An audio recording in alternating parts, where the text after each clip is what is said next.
What's going on, guys? Welcome to this week's vlog. For those of you who don't know, last week I put up a vlog about buying my favorite band Delta Ray's drum set. I'm going to link that video at the end of this one, so definitely check that out if you guys haven't. So I figured I'd kind of continue this little series and do a how to tune your drum set, because I talked about drums last week. I did a bunch of tuning on the new drums that I got because they had been through shipping outside in the cold and all that. And I didn't show anything because it's kind of boring for some people to just watch me tune things. I figured instead of watching me tune, I could show you guys how to tune your drums for all you drummers out there. The heads I have on these are Evans Level 360s. You guys can see that. They're pretty good. They're 2-ply heads, I think. I have them on my other toms on my old kit. Actually, no, I don't. I have different ones on there. But they're the Level 360 G2s. So this tom has the G2s on it.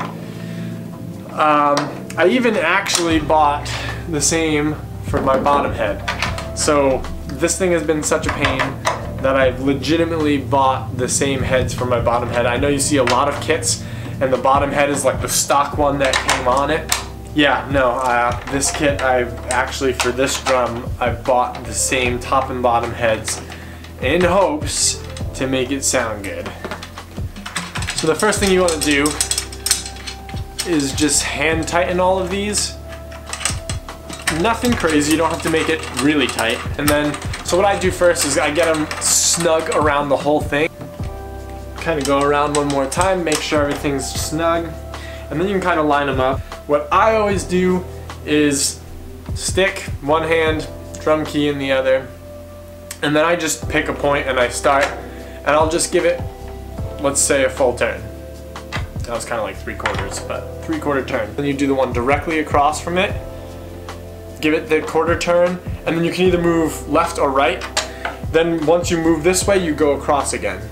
So 3/4 turn, move this way, as long as you keep moving the same way. So I went from here left, so then I go across, left, across,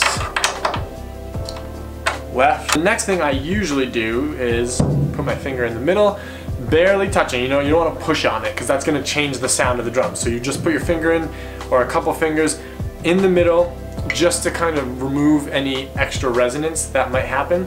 And then you kind of tap around the edges of each screw here at each point and just listen. It takes time. You gotta eventually, the more you do it, the more you'll hear the differences in the drum at each spot.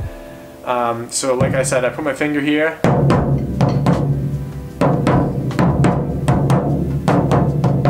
I can hear it going around this drum. Now this one's lower, these are a bit high. These two, oddly enough, are kind of in sync with these, and this one's a little low as well. So what do you do then?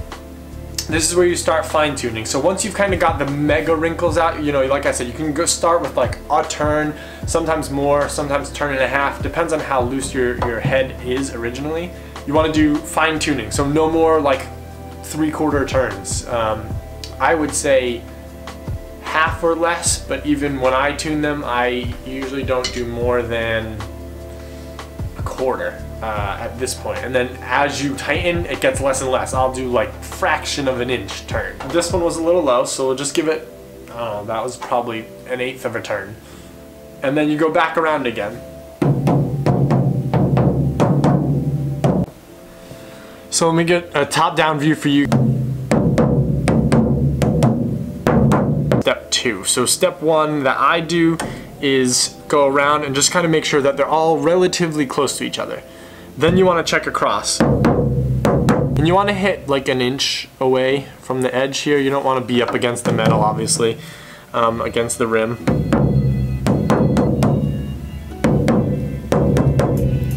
So that's pretty good.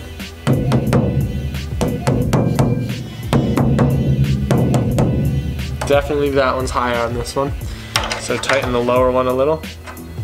Now you can always do the opposite. I always tune my drums from low up. I never take a drum higher than it should be and bring it back down. There's multiple reasons for that. One, if you've tuned it higher, you've stretched the head at this point. The head itself is actually going to get wrinkled easier because you've stretched it. The next thing, kind of part 3, you've checked, like I said, I've gone around a couple times. I did across to make sure. So the next thing you want to do is check each one with its neighbors. I keep going back and forth, you know, so I'll check this one against its neighbors and then check that one against the opposite again. And depending on which one I change. So if this one sounds, if these two, for example, are in tune with each other, but this one's out compared to its neighbor, then I'll tune that one. But once you change this one, you want to check its opposite again. So what I'm doing right now is tuning all of the lugs in tune with each other. We're not necessarily at the point yet where we're tuning the head itself. You want the head to be wrinkle-free, but the key idea that we're going for here, which I think a lot of drummers kind of miss out on, is getting the tension right on all the different lugs. So that way, each screw is the same, is pulling equally on the head. From there, it's easy. Once you get all the screws in tune, easy. You want to go up higher, you just turn every single one the same amount. You turn them all half a turn up and raise the whole drum equally. And this is all personal experience, by the way. I don't know if I mentioned that yet. To each his own, everyone has their own way of doing it and you kind of develop your own. But for me, I've always kind of focused on getting each different screw here to be the same tightness and then getting the head in tune. I can hit any of these points and they all sound pretty much the same note. So now, it's a nice low thud. It actually doesn't sound bad in this room. But let's say I want to go up. Little turn there. Just do that same exact turn all the way around the drum. Now we've got the head relatively in tune with itself. It doesn't sound bad. Again, this tom, love this drum kit to death, but this tom is impossible. I don't love the sound of this. It's thuddy, it's good, but it doesn't have great resonance. We're only halfway done though. So we've done the top head now. Okay, so now the drum is on its side. I'm on the floor, but that's the only way the camera can pick up the view. So now what I do is I take my whole hand, put it on one side of the head. Don't apply a lot of pressure. It's kind of like what we did on this side with a couple fingers. Just that side's definitely higher. So what I'm going to do is I'm going to tune this down.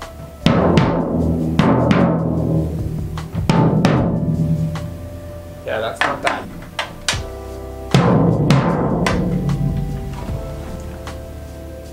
Yeah, so I don't know if you guys can hear that. Let me try and bring this close. Alright, I don't know if you guys can hear that, so I brought it closer.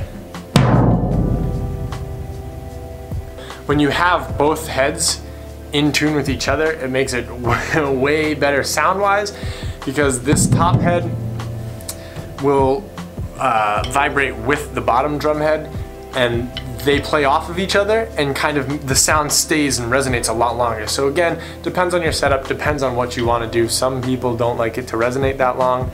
Cool. You can tune it different ways to get different effects. So I want as much to come from the drums as possible. That way when I play them, it sounds good. Like I mentioned, if you guys haven't checked out my last video, definitely watch that. You guys will love it, especially if you're drummers. Thanks for watching. If you guys like this kind of video, give it a like and subscribe if you don't mind. Hopefully you guys liked it. If you didn't, let me know. If you did, let me know. I'm open. I'm all ears. See you guys next time. Thanks for watching.